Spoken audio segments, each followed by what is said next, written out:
Welcome, new and old friends. My name is 242, and tonight I have 3 chilling tales for you this spooky, scary Sunday.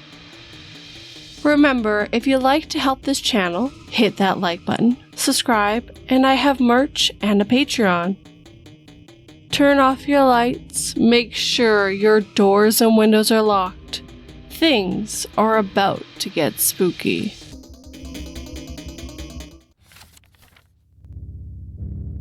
There was a piece of chalk left by the blackboard in the abandoned schoolhouse we were exploring, so I jokingly wrote, "Get out," for the next people who came along to find.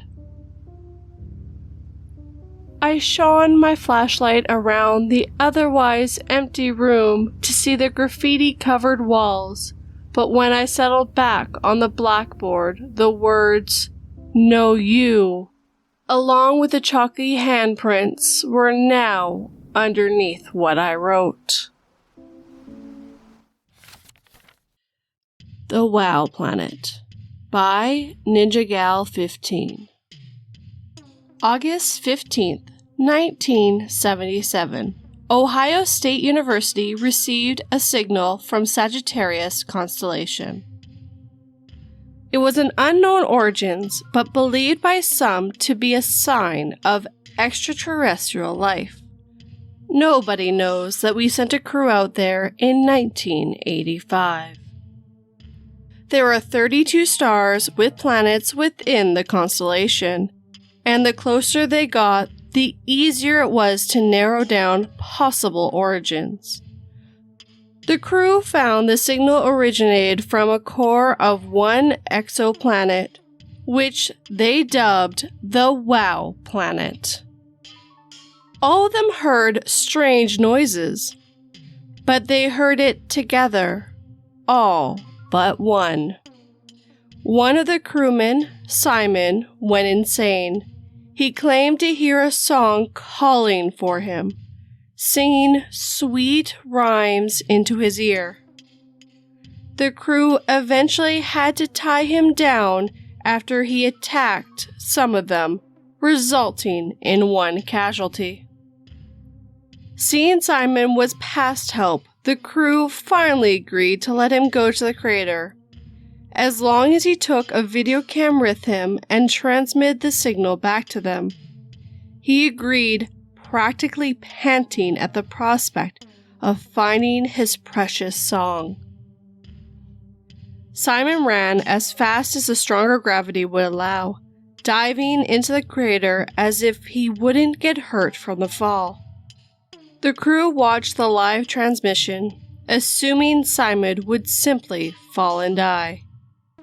Sad as that would be, they did want to see him pay in some way for the death of their crewmate, and they definitely didn't want to spend a journey back home sleeping near him. He landed deep underground, screaming about how he could hear the planet sing. He crawled through the caves and tunnels, which were full of strange, viscous slime. The walls seemed to pulsate around him, but the crew wasn't sure if it was just interference or not. Finally, he reached a large cistern, and back in their ship, the crew began to shudder. In the center of the cistern was a large, glowing void. It was hard to look at, even through a video camera, as if it couldn't decide what shape it was. It fluctuated from being pea-sized to truck-sized, and was wiggling around like a bug. All around it were unknown alien creatures. Some of them were bipeds, others had many colored scales. A few had multiple heads, and one was even made of vines. All of the aliens were emitting a sound similar to the wow signal. and Simon began to sing along with it, matching the frequency exactly.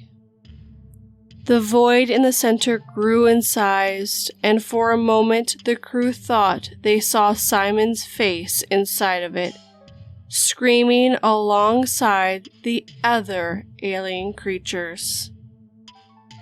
The camera dropped to the ground, but before it cut out, Simon looked right at it, grinning menacingly and singing the wow frequency, and began to cry.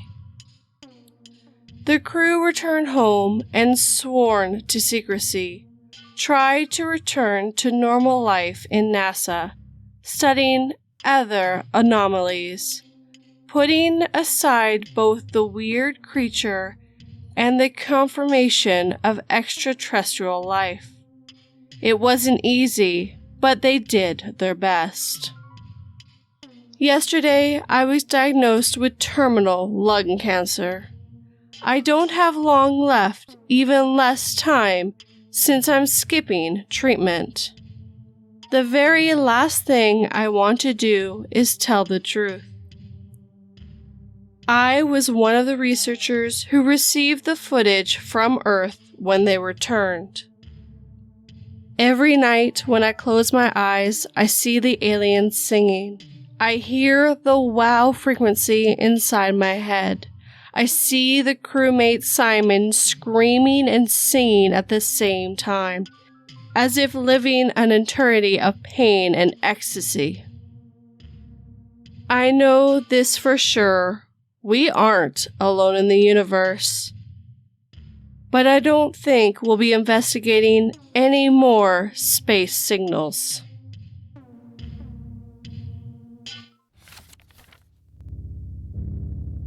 Ever wondered why so few people have a sixth sense? It's called natural selection, 'cause the moment you can sense them, they can sense you.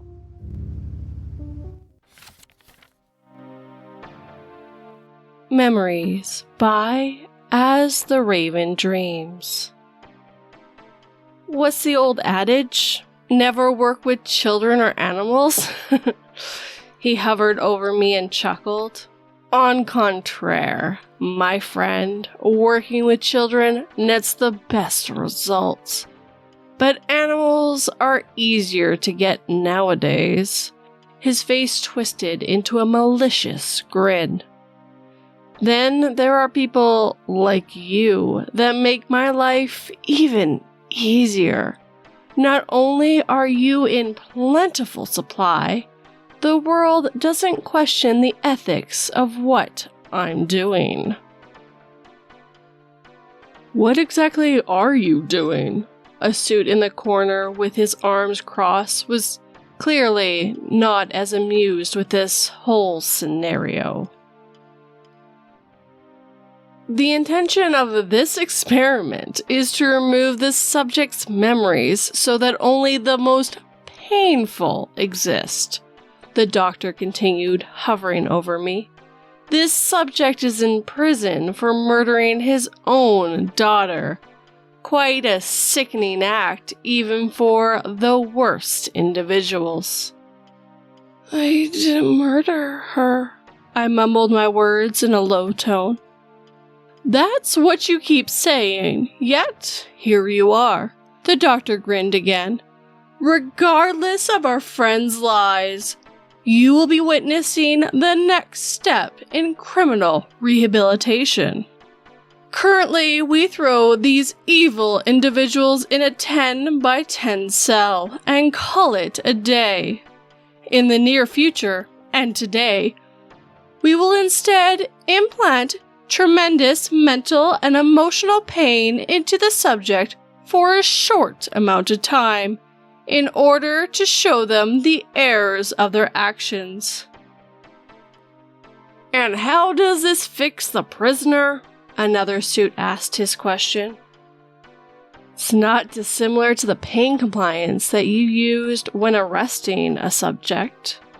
The doctor looked up at them.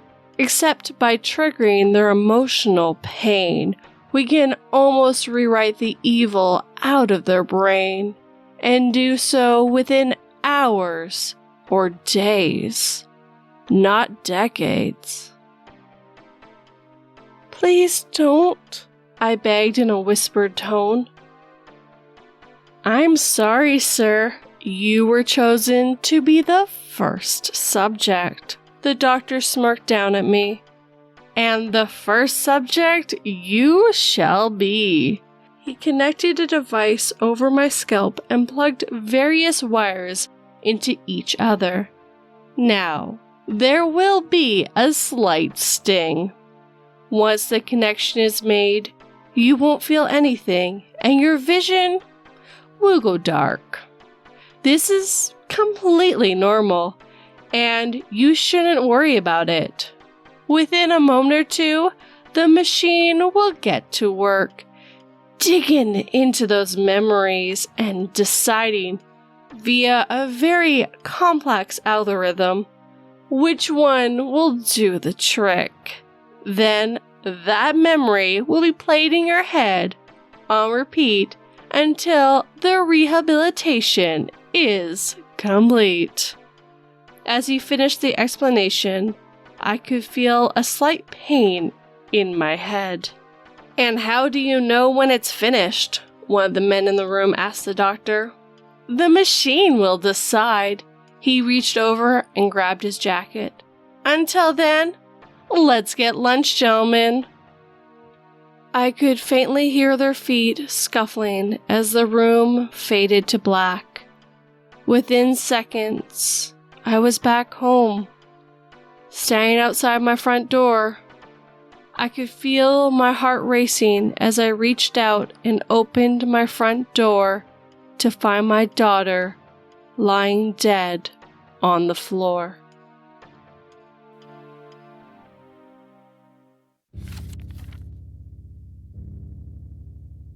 Shooting up a school is effing stupid. It requires way too much effort, causes a lot of chaos, and there's no way of getting away with it. Sitting in the cafeteria watching my schoolmates drop like flies, I took pride in knowing my method of poisoning the pizza was so much more efficient.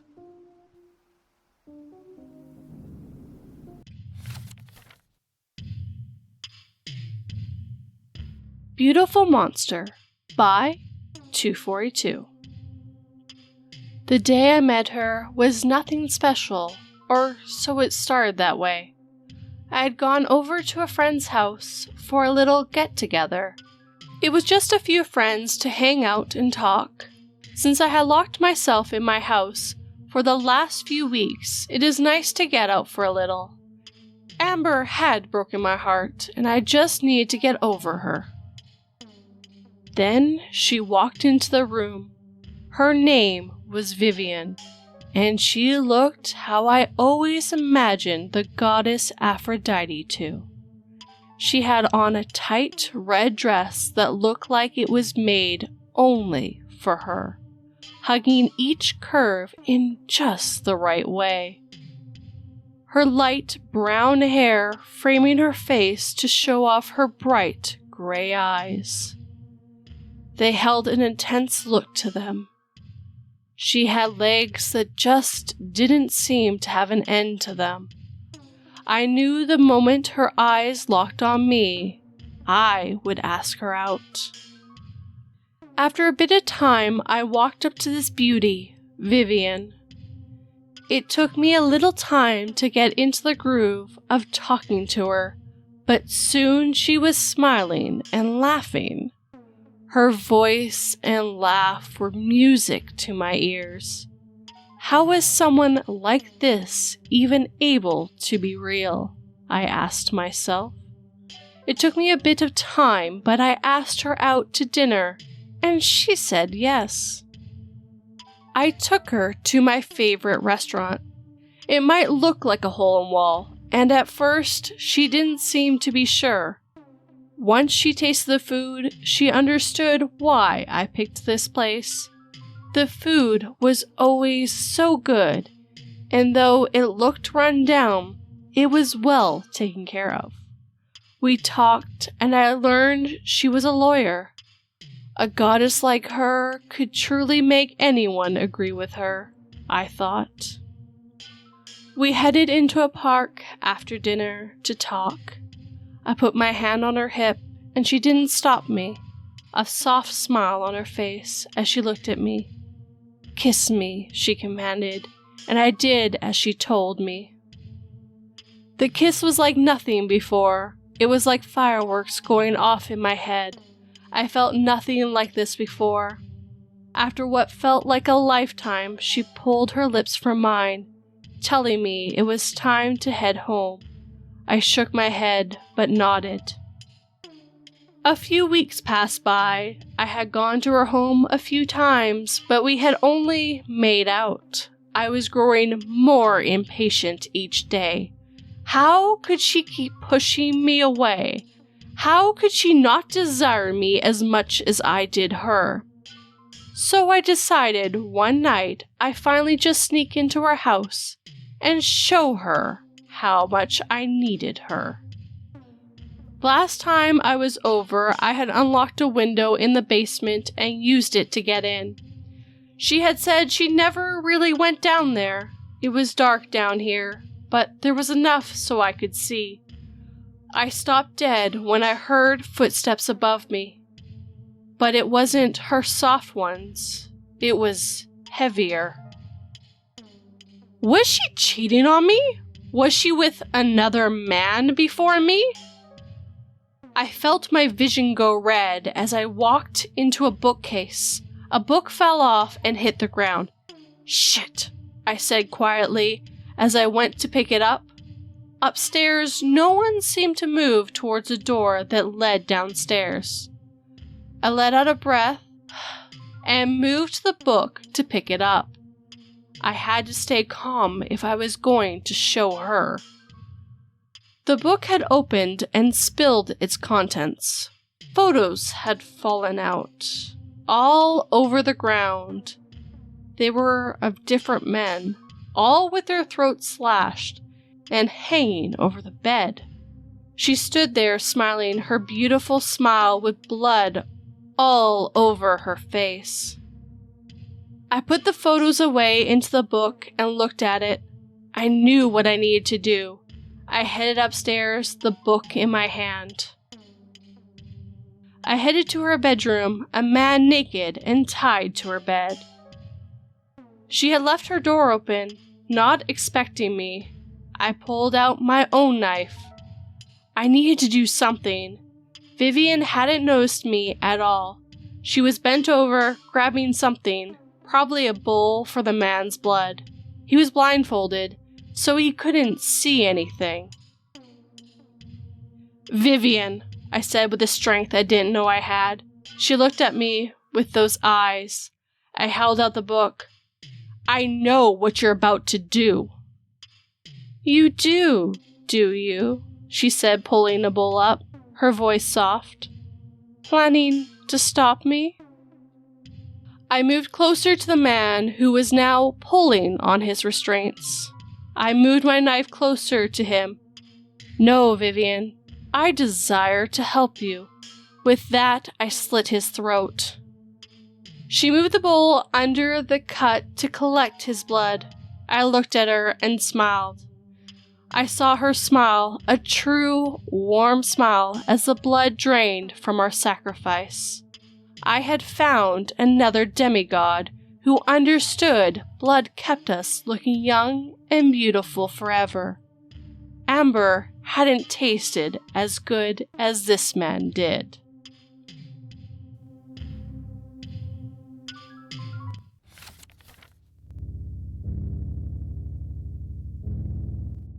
"What has 2 thumbs and might be a psychopath?" the man asked sarcastically. "The last person you'll ever see," he answered, plunging his 2 thumbs deep into the eye sockets of his screaming victim.